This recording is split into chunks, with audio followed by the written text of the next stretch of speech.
Rita, and this is Swamp Watch. Today I have a quick update for you on the rescissions bill, which has been making its way through the Senate.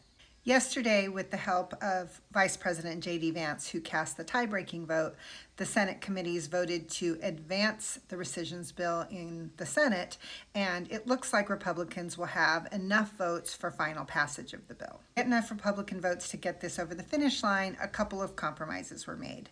Number one, the bill is now a $9 billion spending cut, not 9.5, because funding for PEPFAR. PEPFAR is the President's Emergency Plan for AIDS Relief, and it was launched in 2003 by President George W. Bush.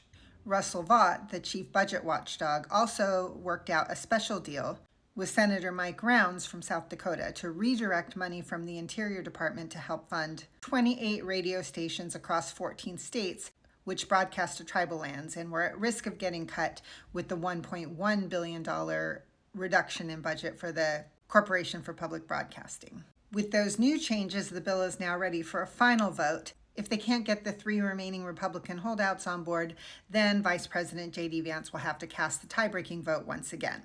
That new bill will then have to go back to the House of Representatives, which already voted to pass an earlier version of the rescissions bill, for another vote before it can be signed into law by the President.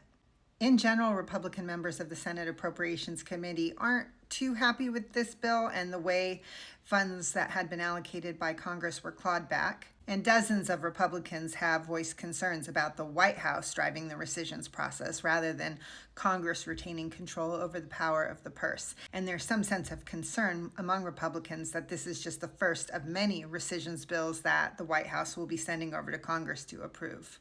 Even so, President Trump has proven once again that he has pretty much complete control over the Republican members of Congress. He publicly threatened to withhold his endorsement and even campaign against Republicans that refused to vote for his bill, and Republicans pretty much fell in line. $9 billion is a lot of money, but it's still a very small percentage of the total federal budget.